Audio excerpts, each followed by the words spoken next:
Hello, I'd like to welcome everyone to the 4th Annual Connecticut Film Industry Mixer, and in particular to the Movers and Shakers panel. My name is Sam Hatch.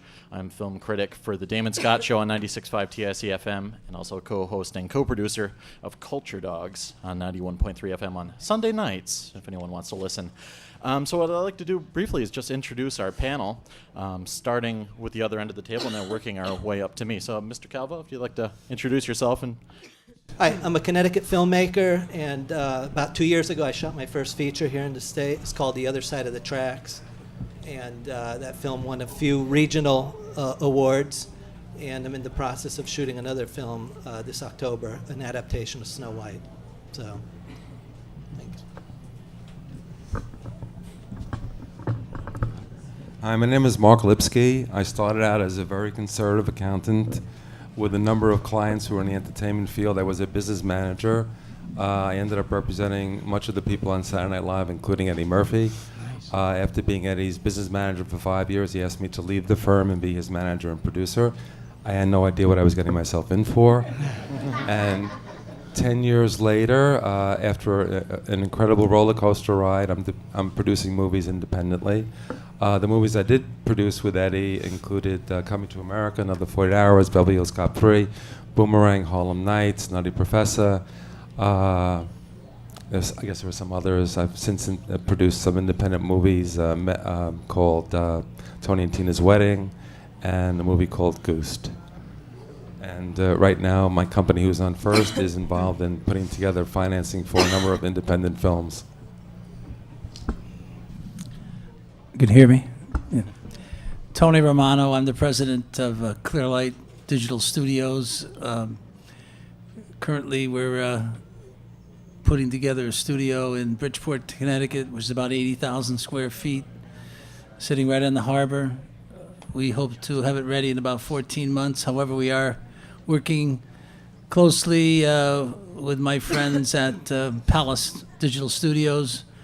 We recently have approved from the state over $123 million worth of tax credits that are certified for us to do 2 movies, which Mr. Lipsky is producing, and a series of 26 television shows. So we're well on our way, all of it because of our friend Mr. Amon's foresight putting together the tax credit bill in the state of Connecticut. So I'm happy to be here and love to field any questions anybody may have. Thank you. Good evening. My name is Jennifer Bayless. I'm a digital media intellectual property attorney. I actually represent Clearlight Studios and work with the state of Connecticut and Jimmy on a lot of their new media initiatives. And it's a pleasure to be here and to be able to share this exciting development. I think we've quadrupled in size since the last event that I've been at. So hats off to everyone here, and thank you all for coming. My name is Stephen Simon. I've been a producer for about 30 years. I produced Somewhere in Time with Christopher Reeve, and What Dreams May Come with Robin Williams, Bill and Ted's Excellent Adventure, Party on Dude, Station. Other movies that I don't admit to, and was there. Thank you, as my wife. And I ran a couple of major production companies in Hollywood, Ray Stark's company and Dino De Laurentiis' company. And I left Hollywood about 8 years ago, started to direct a couple of small films that were about spiritual matters. And we founded a company called the Spiritual Cinema Circle, which has become quite a phenomenon around the world. We have subscribers in about 70 countries. We send out 4 movies a month, so we license 48 movies a year. And our subscribers get films that make you feel better about being human. That is my focus, my passion, which is to make movies that look at the beauty of humanity and our grace and our ability to love and forgive, not our dark side, which we also have, but I think we need the balance to that. And that has really been the focus and what is going to be the focus of the rest of my professional career. I flunked out of Hollywood after being there for a long time. And my life at the age of 55, I thought, was a disaster. And it has been nothing over the last 7 or 8 years other than wonderful. And what I really hope to do is give people hope that When you fail, and in this industry you do fail, and you have to fail, or else you're not trying, you pick yourself up and you get out there again and you do it again. Very good. That's a tough act to follow. But, Give it a shot. And I'm supporting him for governor. Yeah, there we go. He's a smart man.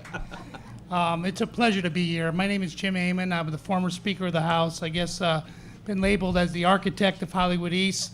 When I told my fellow colleagues that Connecticut was going in the movie business, they thought I was out of my mind. But the results of tonight's show, in the 93 or 94 films that we filmed in Connecticut in the last 2.5 years, have proved that there is hope for us in Connecticut, that we are now major players. And more importantly, my passion is to help many of the people in this room, because I believe that it's not about just having Pacino and De Niro, though it's fun to have them come into Connecticut. It's about building an industry, creating opportunity, a digital media industry, and with the workforce that we have in Connecticut, the intelligence of our workforce, I believe if given the proper tools, nobody will compete with us 5 or 10 years down the road. So we hope for the best. All right. Thanks, everyone. I'm going to throw out a few general topics of interest to the creative community, and everyone can feel free to jump in as necessary. From the old days, from sound to color to CinemaScope to now the rebirth of 3D, it seems that the industry keeps reinventing itself in ways to get new people back into the theaters and new theater goers. What do you think is the obstacle to getting today's audience interested in film? Take a whack at that one. I'd like to take a whack at that one. Yeah, tear it up. The making of good films. Most of the movies lately are just, my wife and I usually go twice a week. The last 6 months we've gone just a handful of times. Nothing really captures our imagination. And if it's a movie that involves just explosions and car chases, maybe it's because we're a little older. We're just not into that anymore. And studios think by just making movies with explosions and car chases and big stars that it works. Right now, we like to find a good story. And the fact of the matter is, there aren't that many good stories out there. It's very hard to find original material. Even though box office this year actually is up from last year, and last year was a record-setting year, I think maybe it's because people are looking for escapism. Right. Yeah, I would like to jump in there. I think it's evidenced by Blue Sky coming to Connecticut. A lot of animation. I mean, where everyone's going with digital development and the capabilities that they have to be exciting and interesting and positive storylines. And I think that the family genre is really strong as far as it's a lot of the Clearlight films that you guys are going to be developing as well. So, feel good, right? I'm going to throw in a somewhat of a contrary opinion, which is part of the fun of my life. Hollywood is dead. And if you talk to the people who run it, and most of the people who do are my friends and colleagues from the past when I was a part of that, they will tell you they know they're dead.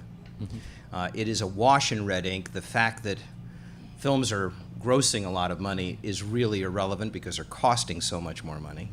And so few people are working. The business model is completely broken. DVD sales have completely gone through the floor as far as in general are concerned.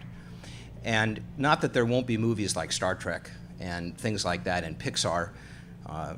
There's a reason why they've been #1 10 or 11 times in a row, because as somebody just said here, they're life-affirming movies. But I believe that this is an incredible time in the history of film, because not since talkies has there been such a huge revolution. And I think that Connecticut, and what Jim was talking about, what you're all talking about here, in doing filmmaking here, people are going to have to find different ways to distribute film. One of the reasons that we've been successful is that we have a niche audience. We have people that are interested in spiritual matters, and they're willing to step up. I think there's going to be major subscription clubs that help to finance films. I know a couple of very significant attorneys today who are madly working on how to figure out how movies can be financed by nonprofit organizations, which is not going to be thrilling to people who get paid $3 million in fees in Hollywood. But for filmmakers who want to make movies, it may be a return to the old days when you can go from one film to another film. You can't make a lot of money, but you can make a nice living and you can express yourself. The theatrical experience in independent films and independent theaters is basically over. And I hate to say that to people who have grown up with that dream, because I did. But somebody did a study a couple of years ago in 2007, out of every 200 films that get financed independently, one gets theatrical distribution of some sort or another. So there is going to be a new way. There are going to be several new ways. And I think it's going to be another generation that decides what those things are going to be. But what I encourage people to do is open up their thoughts and their hearts to doing things differently, because the way it worked before, the business that I was in, the business that I grew up in, no longer exists. And something I think extraordinary is coming. And a lot of you who are filmmakers have a wonderful way of being able to figure out what that is. That kind of leads into the next question, which is, should the industry as a whole be feeding into the trends just to produce a strong film market at the time, or just keep doing sequels and things like that? Or should everyone really be embracing change and shaking things up right about now? The studios will always do sequels, because if a movie does well, guaranteed that the sequel will do a certain amount of business. Of course, it'll cost a lot more. Everybody will want more money. But they love the sequels. And as history shows, the sequel oftentimes is better than the original. Mm-hmm. We made a mistake with Beverly Hills Cop 3. That was one too many. And I hear there's a fourth one in the works, too. Yeah, So there is. You I heard can't about that, overdo yeah. it. But I do think if you aim it at the proper audience, the family audience, family movies generally, if done well, will do well. Yeah. And teen comedies, if the humor is gross out enough, will also do well.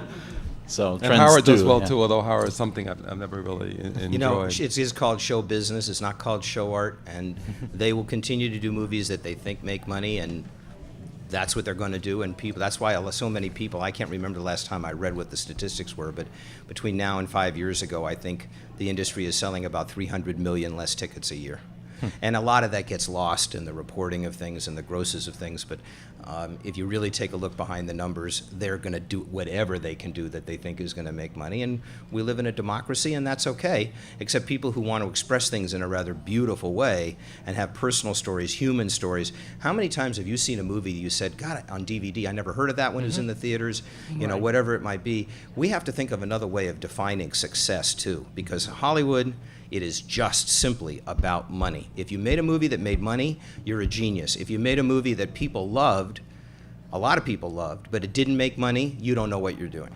And there's a different way of being able to define success. And I just urge all of you who are in Connecticut to not get yourself into the Hollywood mindset, because it is quicksand and it will kill you. Can I just go back to your original question about technology and how things are changing, the paradigm? Yes. I actually started out in software. I was a software engineer for about 15 years. I did some writing for Microsoft and some coding and that kind of thing. So one of the things that drew me into the industry was the technology base and the fact that you could shoot digitally and approximate the look of film. And from a distribution point of view, the film industry seems to be in a very similar place that music was at a few years ago, right before the cusp of iTunes, where the record industry was kind of trying to figure out what to do with this new digital distribution. Well, video on demand and video over the internet is kind of shaking things up from a distribution point of view. So I think that we're kind of waiting to see who the players are that emerge as the leaders in that market, whether it's Hulu, whether it's Apple TV, whether it's YouTube, whether it's Netflix on demand. It has shaken things up dramatically and has allowed independent filmmakers like myself to target and go directly to the consumer. That said, I'm still trying to work through the traditional distribution model, which in many ways is very much broken right now. So, If I could just add to Stephen's comments from earlier, one of the things we need to continue to gear at in Connecticut to be helpful to the industry is exactly what he was making a point about, is gearing it towards the smaller producer, the one that's trying, the independent that's trying to grow. Because again, for my vision of the film industry in Connecticut is making sure that they have an opportunity to express themselves in order to have a film that will be talked about in the state, that will be able to hire some jobs and grow from there. I think that's what we want to see in Connecticut. We want what we thought with the tax credits, planting the seed, but building a foundation of a new industry and something different than anywhere else in the world right now, when in global competition of movie making. something that will be unique and have our own niche here in Connecticut. And we do have some wonderful people that live here. We know that. Somewhere in the neighborhood of 400 directors, producers, writers, actors. So in being between, of course, New York City and Boston, if I have in Rhode Island, Newport around us too, doesn't hurt. But we need to find ourselves in Connecticut of what we really want to be as an industry. And I think because it is changing so much, that there is a unique opportunity for us to be leaders in this new road that we're exploring together. And you know, if there's anything that's in worse shape than the studios, it's the theaters. You know, they're in desperately terrible shape. I mean, theaters are barely breaking even. Most of them aren't. The independent theaters are barely staying alive on the basis of selling popcorn. The major chains are renting their theaters for all kinds of different events. It's a disaster out there. And it's a wide open field for people to walk into. So one of the things I want to suggest to you when you become governor is to, you know, form a regional network of independent theaters who will only show movies, or not only show movies, but, you know, if a movie is made in Connecticut, there's some kind of arrangement where you can go out there and you book the film in those theaters and you get a huge email campaign. I can tell you, we made a little movie a few years ago called Indigo, which is about indigo children. And we didn't spend $5, not $5 on advertising. We did it entirely through the internet. We got 3 million emails that went out. We rented 100 theaters. I covered that at my show. I remember when that played. Yeah. Did you? Yeah, I think it was in West Hartford. You know, and I remember that. we rented 100, Yeah. we four-walled 100 theaters around the country for one showing on a Saturday morning, sold them out, had 600 other venues, yoga studios, New Age churches, and this little film that cost $500,000 did $1.3 million in one weekend, completely with untraditional venues. So what I want to say is, whatever happened before doesn't work anymore. It will work for Star Trek. It will work for other films. I'm not saying the business is going to shut down. They're going to stop making movies. But for independent films and movies of heart and soul, you got to find a new way. Let's keep it Connecticut for a minute and open this up. Actually, I just, Yeah. if Oh, I sure. can Yeah, jump interject on here, in. because I think Tony wanted to say something as well. I think it's important to know that this isn't just about film. The way that the legislation has been drafted is much more expansive than that. The entire landscape is changing, and you know, the digital media technology that is underlying is a big factor. That's why you know, Clearlight Digital Studios has Bijou Theater. There's a lot of development. It's about content. And when you come up with a concept, it's, you know, from a studio perspective, from a legal perspective, or a business perspective, however you're looking at it, you have to figure out how to monetize on multiple levels. It's not that something comes out in a film and now it automatically goes to a DVD. Things will come out in video games, and you know, then parallelly, we'll be developing a movie and merchandising from that. So it's a much more expansive, you know, I think, a question that, and Connecticut is primarily situated to address that with our legislation. Yeah, I would say that you can't look back anymore. All the traditional ways that movies were perceived to be distributed are really behind us. Movie theaters, trying to save movie theaters when there was a tremendous overproliferation of movie theaters at the time when digital media, the internet, handheld devices are now shot digitally, distributed digitally, available instantaneously. I'll give you an example. There was a game you all may know. It's Grand Theft Auto. Forget about the topic for a second. In one day, it was released. In one day, in 24 hours, it had a $500 million revenue, distributed entirely on the online. The world is changing, and I think that when we're shooting movies now, every one of our movies, we're shooting parts of the movies that are shot as webisodes and with formats that move easily to the internet. Distribution through distribution channels, as you were mentioning, there is a huge need, and there is a big growing segment that's starting to segment into the more spiritual type of movies, the kid genre. It seems to be building. Case in point, you've seen, and I personally experienced because my daughter's a Disney actress, the surge in good movies, silly sometimes, but good spirited movies for kids. So there are markets that are growing, but looking backwards in terms of trying to plan forward is history. I'd like to just add one of the things that Tony touched on with digital media. Dick Ebersol called me about a year ago before the Olympics came out, and he said, we want to move to Stamford, Connecticut. He wants to move to a new division down there. Now, you might have seen it during the Olympics, and it's quite exciting.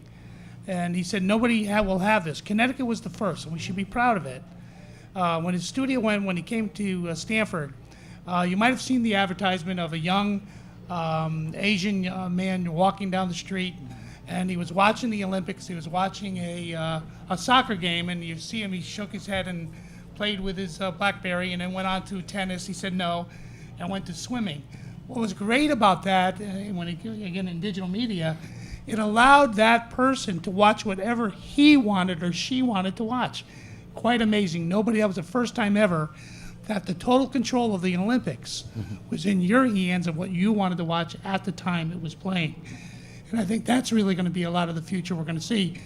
I don't know about you. I can't keep up to my nieces and my nephews.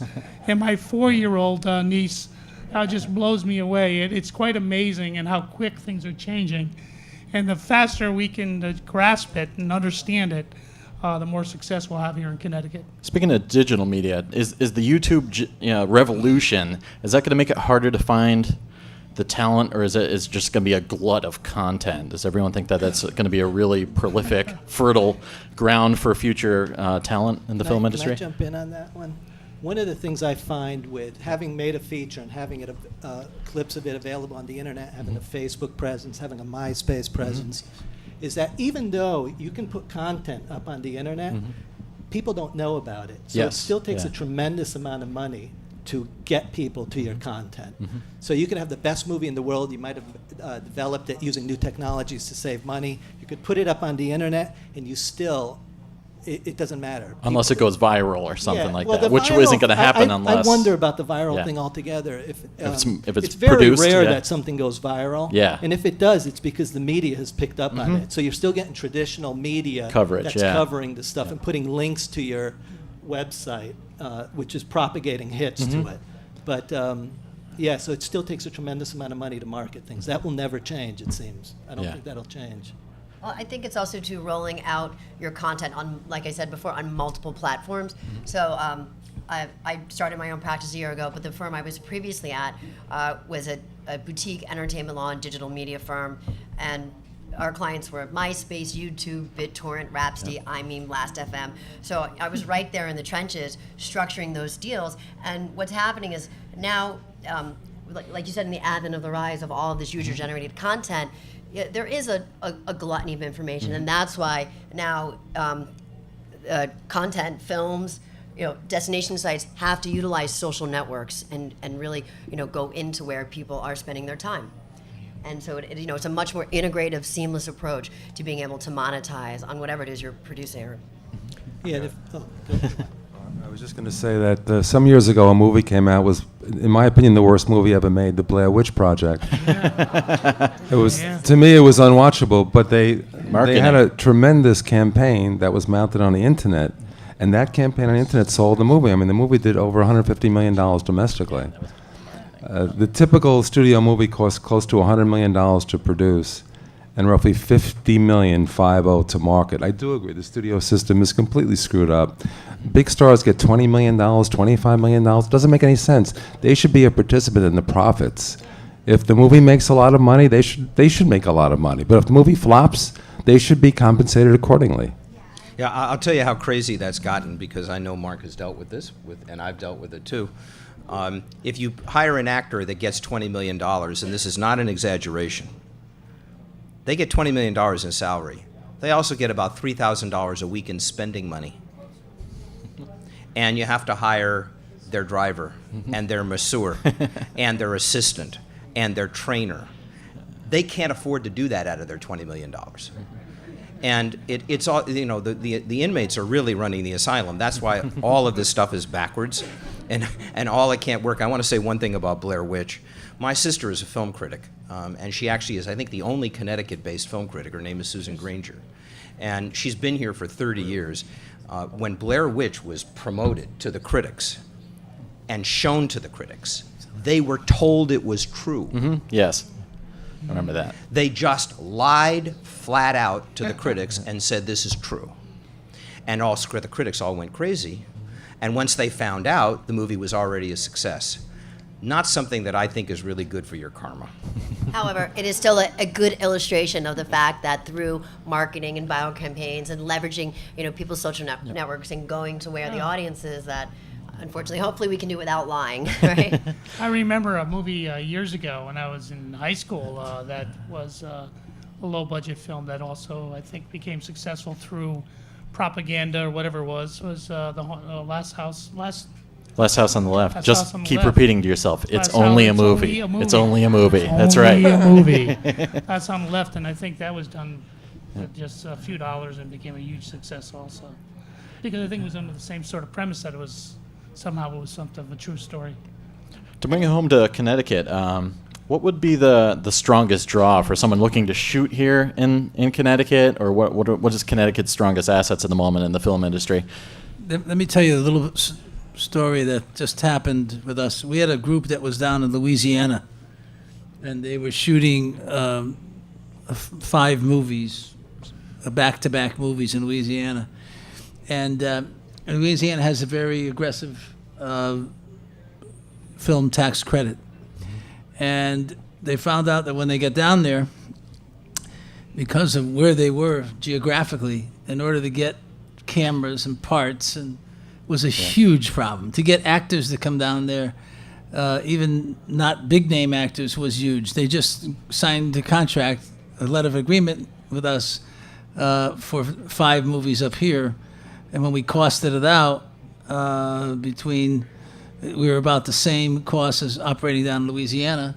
Plus, they felt great because Science Fiction and Sci-Fi Channel is right here in New York. Yeah. So there's a perfect example of why in Connecticut we have become really attractive, even comparing against states that are probably the most aggressive in the country. One of the things I noticed when I thought that Connecticut would be successful is exactly what Tony said, is geography. Being Connecticut, being a small state, you could go to one location during the day that looked like the South Bronx. A couple hours later, you'd be shooting, it looked like you'd be somewhere in the Cape or South Carolina. We have such diversity in the way we look in Connecticut and such a small time to travel. And one thing I know about, we're getting spiritual here today, but it's about us as a people, right? I always said, being up in Hartford, we were there 16, sometimes 18 hours a day during session. But one thing most of us could do is, at the end of session, we could drive home and be in our own bed. And all of us as workers, one of the things we like, and even if we love New York City, which I do, love to go to the shows, love to go to dinner, but there's nothing like getting on that train and coming back in my own bed at night. So I said, why would an actor or director or producer be any different? If they knew they could come to Connecticut, which is right over the border of Massachusetts and Rhode Island and New York, be able to do a shoot for the day and be home with their family at night or the next day, would be intriguing to them. So I think that's why we have a very leg up on the industry. But if we create that sort of foundation where you can shoot in the morning and be home at night, so not that far to travel to do your shoots. Very diverse state, the 4 seasons, which is nice. I hear about New Mexico. I hear about in Albuquerque. I hear about Louisiana, Mississippi, which are all wonderful states. Been to all of them, beautiful. But how much desert can you shoot? I know the green screens, they do a lot now today. But I really believe that the bottom line is having that diverse sort of community and being so close to these other areas around us really makes us, again, a leg up in the industry if we play our cards right. And what kind of impact have the Connecticut tax credits for film had? Lord, we did $500,000 worth of $500,000 of film in 2004. In 6 months in 2005, when we passed the bill, we did somewhere in the neighborhood of 90 some odd million. We're close to $700 or $800 million in film. 93 movies have been done here in Connecticut. Two were up for, actually three were up for global Golden Globes, and I think we had one award there, and I think we had one that was up for the Academy Award, which didn't win. But that's a great start for Connecticut. Figure we've only been in this for 2.5 years, so the future looks bright. Again, you're going to have your critics out there, and understand that the critics are going to be there. What we have to prove to them, though, is that it's not just about the movie. It's about what happens to the restaurants and the dry cleaners and what happens to the caterers. Those things count. And more importantly, as we're seeing now, too, is a lot of investment in studios. And we also now have Blue Sky coming from New York to Connecticut. How many Connecticut residents are here, if I don't mind? A lot of Connecticut residents? How many times we heard of business coming to Connecticut instead of leaving here because of the way we abuse businesses in our state? This shows that there's a model there for success that we can keep on growing on, not just in this industry, but others. But Blue Sky is here now. They came in January, hired 300 young people for the most part. 27 years of age is the average age in Blue Sky. $106,000 a year is the average salary for these individuals. And if you've never done the tour, I literally did the tour and walked out, said to one of my aides, I said, "How did you feel about that?" He goes, "I feel stupid." And the reason why he said that is because these kids are so intelligent, it just blow you away. And that's the kind of quality people we want to keep in Connecticut and have grow. Blue Sky, by the way, now has 380 employees. During this horrible economy, we have now over 2,000 jobs in the industry in Connecticut in the slow economy. So it's proven that we're doing well, but it's not about just the movie making. It's about the foundation. It's about going to our VOTEC schools. So we have plumbers and electricians building sets, and our colleges involved. So we have to continue to grow there, and again, change as the market goes, change as the media goes. But digital media is the future for Connecticut, as well as other issues. But certainly digital media is one of the things we can really grow on. Jim, we should also add that a number of TV shows have since moved to Connecticut. The Jerry Springer Show, Deal or No Deal, the syndicated Deal or No version, has Deal, moved right. from Los Angeles to Waterford, Connecticut. And the Maury Povich Show is moving as well.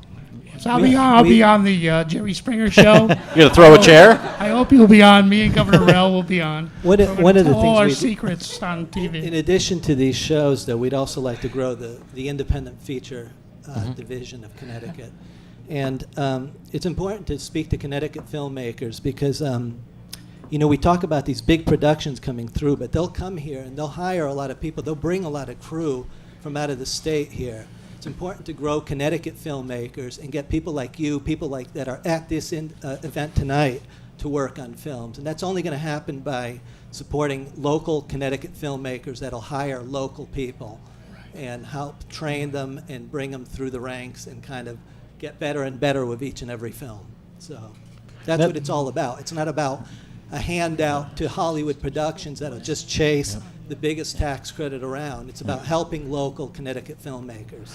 And that's one thing that you always hear about the directors and the stars that live in Connecticut to kind of get away from the industry. Can we, force some sort of indentured servitude on them? Like if you live in Connecticut, you have to actually shoot a film there or act in a film there. Yeah. Is there anything we can do about that? I think there's something called a constitution, but we need to. Oh, wow. We need to. I tried. We do need to give those incentives. I think to try to create. I think just anybody, just like anything else in any state, right? You want people that have been successful to make sure that they hire interns, that they come back and they give back to their communities.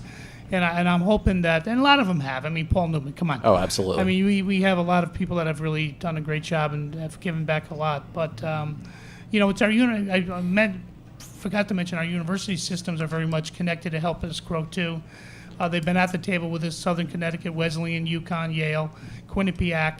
So another part that is really, really, again, growing that industry, being excited about it, and trying to create those opportunities. We're an aging state, too. What I mean by that is, our average manufacturer is 53 years of age. Our average nurse right now in healthcare is a major issue, right? Is 48 or 49. We're losing a lot of young people. This is another great industry to have those folks that we invest all that money in to stay here and grow in this industry instead of leaving and going to other states and working there. So I think there's some great opportunity for young people in this industry too. Great. I'd like to throw out a quick question to our producers.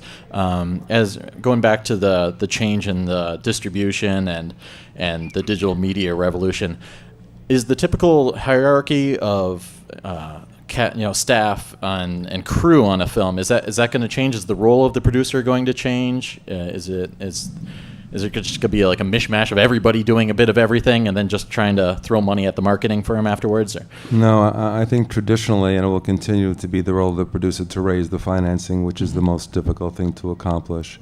And of course, he's going to want to be hands-on with regard to the marketing. Mm-hmm. Good to hear. But it can be done a lot less expensive than the studios do it. I mean, it's just what we touched on before, how crazy the whole studio system is, and you can't rely on their financial statements. They'll give you a royalty statement of a very successful movie, and chances are the movie's in profits, and their statement will show a huge deficit. Yeah, there's always that cry. Where did the money go? And I remember reading Robert Rodriguez's book when he started working from making his own stuff and then working in the studio, and just the amount of money thrown away on everything. So it's pretty staggering. It's ironic, isn't it, that Hollywood sometimes thinks of themselves as supporters of the Democratic Party and kind of the party of openness, but yet it seems to be that so much greed is there. I mean, I can't tell you enough how much independent filmmakers struggle to get a movie made, and yet you see these massive productions with millions and millions upon dollars, and I sometimes think they'll even stonewall the distribution of some small films to hoard some of that kind of thing. But I'm a believer in the American system, and that in the end, the guy that gets it done smarter, better, cheaper will win out. I mean, you got to believe that. Otherwise, what's the point of this country? A studio head will sell his soul to make a buck, no matter who comes with an idea. If Adolf Hitler came to a studio head with an idea, that studio head would say, so he made a mistake. At this point, I'd like to open it up to the floor if anyone in the audience has any questions for our panelists. Yep, you there? Yeah, yesterday I was at a conference in Massachusetts, Making Media Now, which was nonprofits and documentaries. It was pointed out they use YouTube as a web for media distribution. It was pointed out that the Verizons, the RCNs, they're going to start charging for downloading of content at speed and so forth. And if that were to happen, what kind of impact do you think that would have on, if we look at the internet for distribution? Because free is great, but when you have to start to pay for that, I'm curious what your thoughts are. Yeah, I had heard that AT&T is considering charging based on bandwidth usage for individuals. I have heard that. I heard it on NPR. It's scary. It's scary. I've heard that AT&T is considering charging based on bandwidth usage for broadband subscribers. I'm told they're doing it in Chicago right now. Yeah, and there's talk of it happening everywhere. I mean, you could see that maybe there's some truth to it. If you're using so much bandwidth, you're a consumer of a lot of the bandwidth. Maybe you should pay a little more. I mean, the subscription model has yet in any industry to really be able to monetize, but I mean, and it's hard because once you've given people something for free, and then you want to charge them for it. So I think it's still going to be, for the next couple of years, a lot of trial and error, a lot of experimentation, at least a lot of the deals that I'm structuring. No one really knows. And so, they're trying a couple, 5 different models through, within a large corporation. It's an experimental phase, which is pretty exciting, I think. I want to say, though, that our business is a subscription business. And it's been wildly successful from the first week we opened it. But that is because we have a very particularly targeted audience that we know how to find. When you say our business, are you talking about the company? The company, yeah. That you have the now. Spiritual Cinema Circle is a subscription business. People pay $21.95 a month, and they get 4 movies a month, and they get to own them. It's usually 3 shorts and a feature. And you don't return them. It's not like Netflix. And we don't talk about the numbers, but it's many, many, many, many thousands of people in 70 different countries, and they pay that every month because they want this subject matter. And I do think it is going to be important to get into people's heads that if they want entertainment, they can't steal it, and they can't get it for free if they really want to get something that has value to it, because intellectual copyright is something that's very meaningful. You know, if you create something, you want to be remunerated for it. Maybe not tens of millions of dollars, but enough that you don't want people just taking it for free. And there's certainly a lot of that with the music business today, and there is that with film as well. But I do think that there will be huge subscription companies, and that people will be able to, because ours is not going to be huge, because we have it's only people that are interested in spiritual, uplifting material, and that is not the majority of people. But there will be more broad-based things that do that, and will make tens of millions of dollars a month that will then be able to finance their own productions and do things that have absolutely nothing to do with studio and nothing to do with theaters.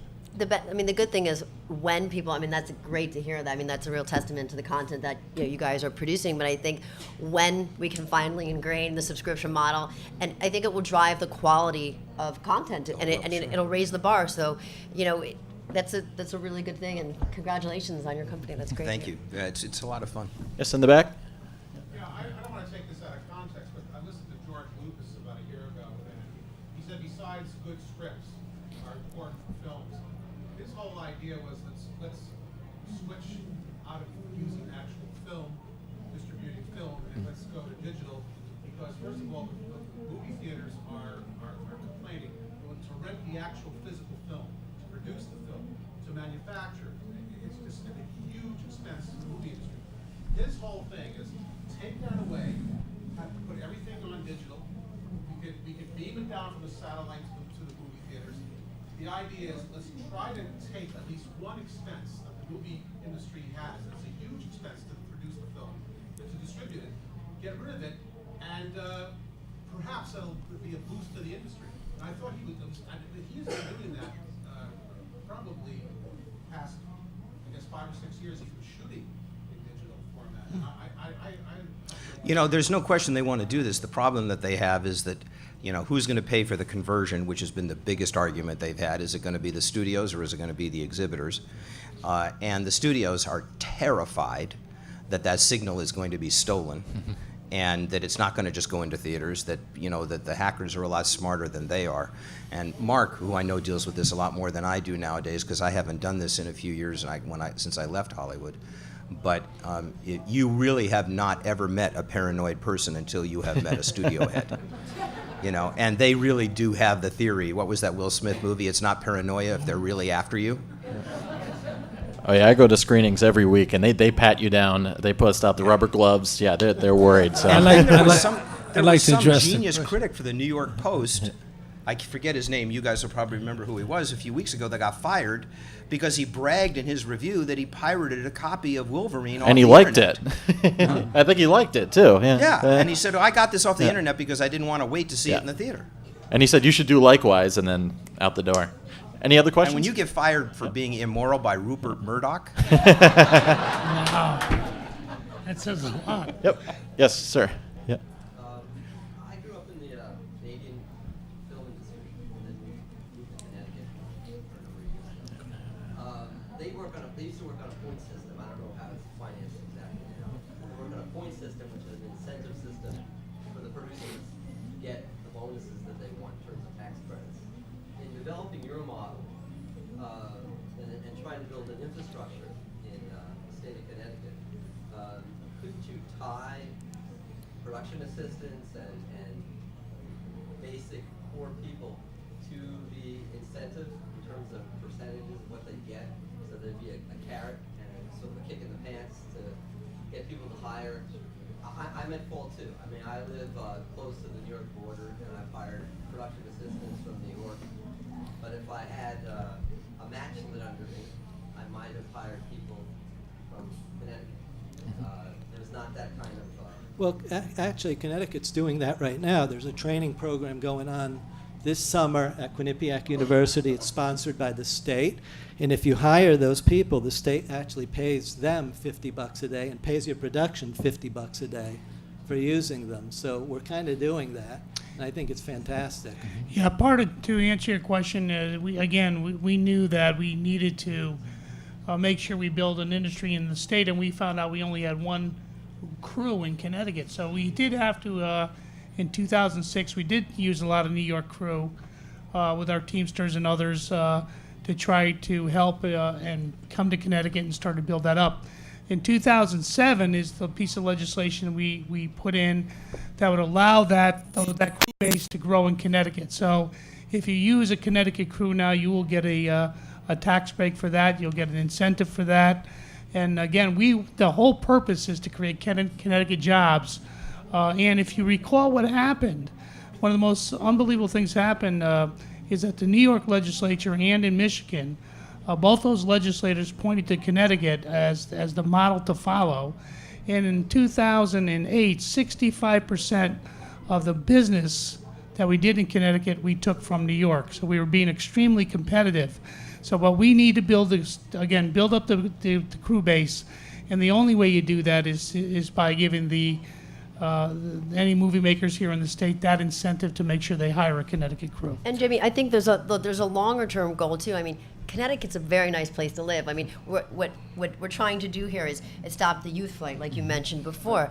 And I live in Manhattan currently, and I can tell you, every time I turn the corner, there's another for rent or for sale sign up. The allure of living in the city is really not what it used to be. The costs are so tremendously high, and I think that as we continue to have more programs through universities and there's just more awareness and we grow roots with this legislation, it's going to have a really nice effect on being able to change the demographic of Connecticut or keep the students that graduate from the schools here.